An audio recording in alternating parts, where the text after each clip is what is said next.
She said, "If my friend's jokes bother you, you can leave. Just pay your share." I smiled, said, "All right," and walked out. They all thought I was joking, until their laughter died when they realized I had only paid for my meal. What happened next completely changed everything between us. I'm 32, work in financial consulting, and I thought I had my life figured out. Been with my girlfriend Emma for about 14 months. Met her at a mutual friend's barbecue, thought she was funny, smart, had her own career in marketing. We moved in together after 10 months, maybe too fast, but everything felt right at the time. Or I thought it did.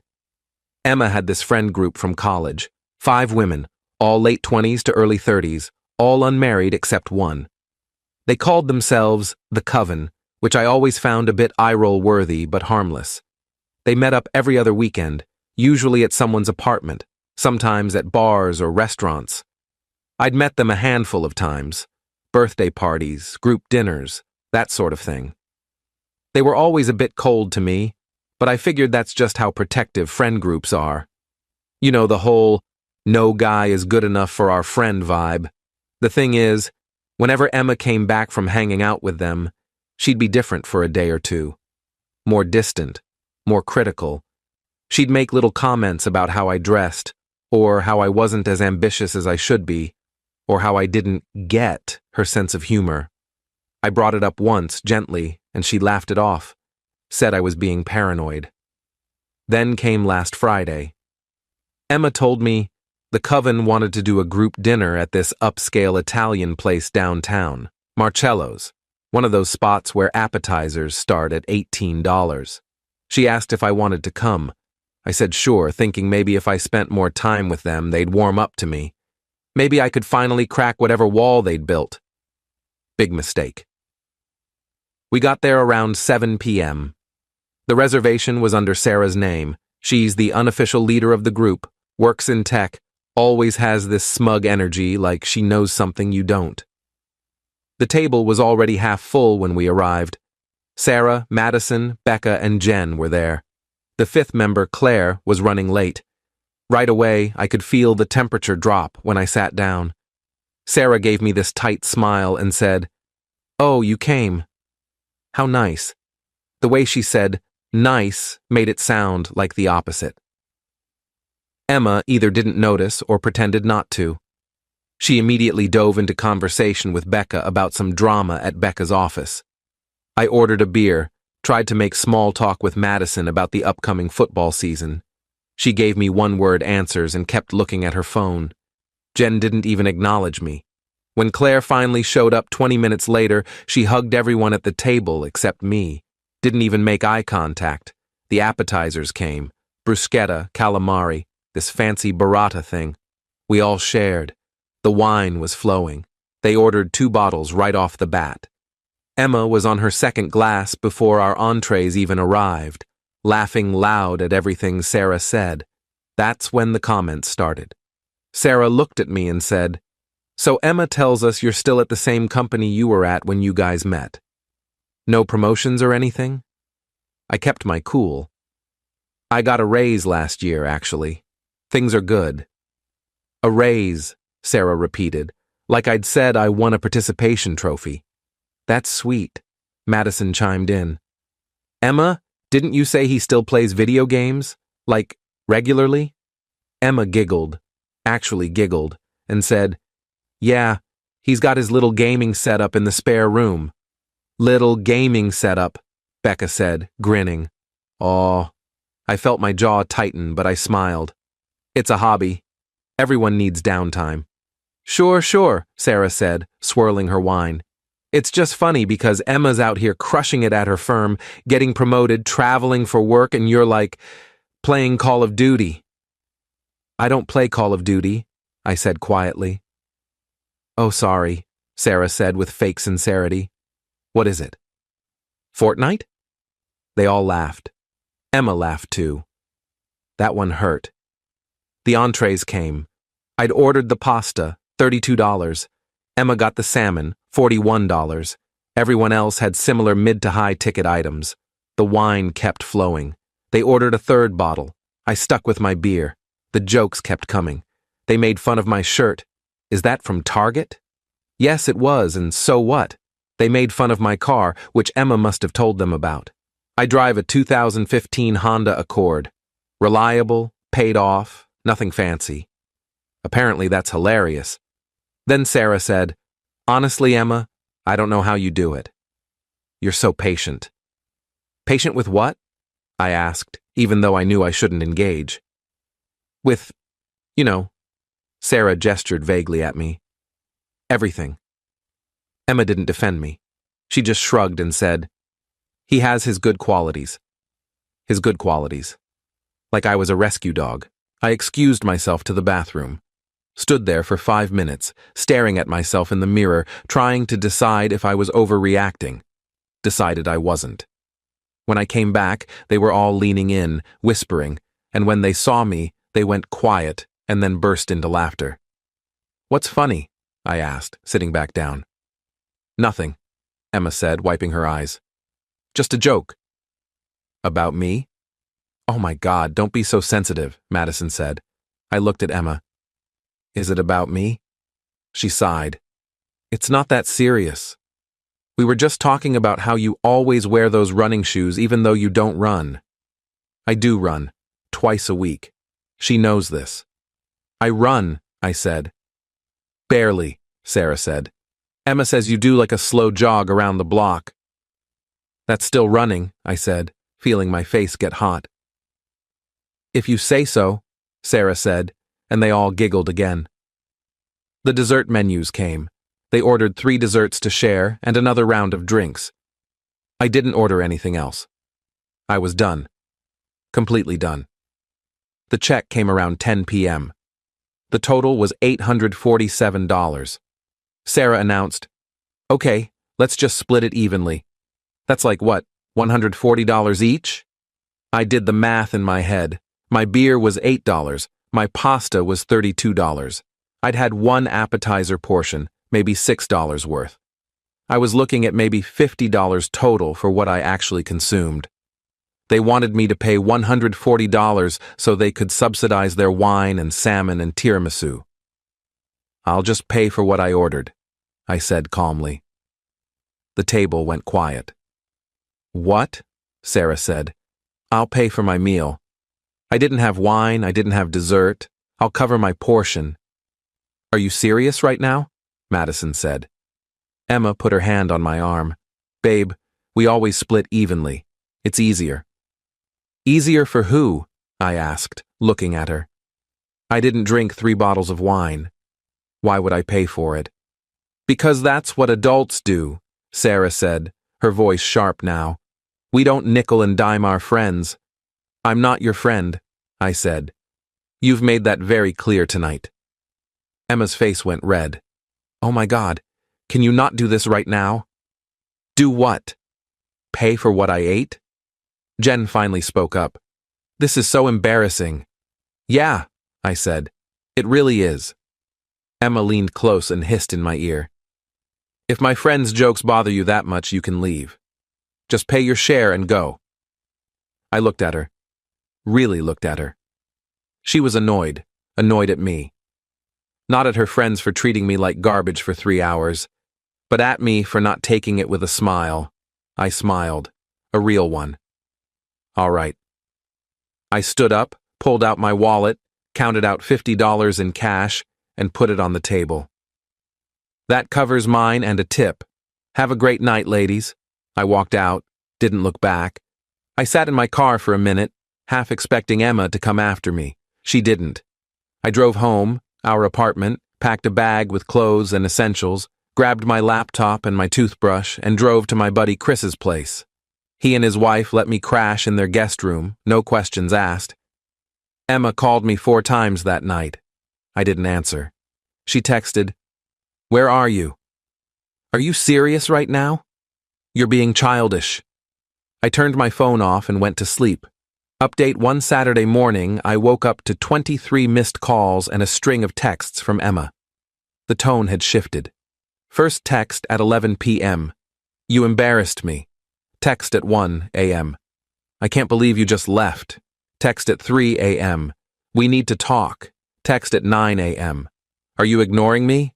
I finally responded around noon. I'm staying at Chris's. I need space. She called immediately. I answered. What the hell is wrong with you? She said, no greeting. What's wrong with me? Emma, your friends treated me like dirt all night and you laughed along with them. They were just joking. For 3 hours? Those weren't jokes, that was bullying. You're being dramatic, she said. And you embarrassed me in front of everyone by making a scene about the check. I made a scene? I calmly paid for my meal and left. You left me there to cover your portion. That stopped me. What? After you left, we recalculated and everyone still had to pay $140 each, but since you only left $50, someone had to cover the rest. I had to cover it. I paid almost $200 last night because of you. I laughed. Couldn't help it. Emma, that's not my problem. You wanted me to pay for food and drinks I didn't have. I paid for what I consumed. If you chose to cover the difference, that's on you. You're unbelievable, she said. Sarah's texting me nonstop about what an asshole you are. Good. Tell Sarah she's right. I am an asshole. An asshole who's not subsidizing her $60 worth of wine anymore. She hung up on me. Chris asked me what happened when I came out of the guest room. I told him everything. His wife, Amy, overheard and came into the living room. Wait, Amy said. She let her friends mock you all night and then got mad when you didn't pay for their expensive dinner? Yep. And she thinks you're the problem? Apparently. Chris shook his head. Man, I hate to say it, but that's not a good sign. I stayed at Chris's all weekend. Emma texted sporadically, mostly guilt trips. I thought you were more mature than this. Relationships are about compromise. You can't just run away when things get hard. Monday morning, I went to work, tried to focus on spreadsheets and client calls. During lunch, I got a text from a number I didn't recognize. Hey, it's Claire. From dinner. Can we talk? I stared at my phone. Claire, the one who'd shown up late and ignored me. What could she possibly want? About what? I replied. About Friday. And Emma, please, just coffee.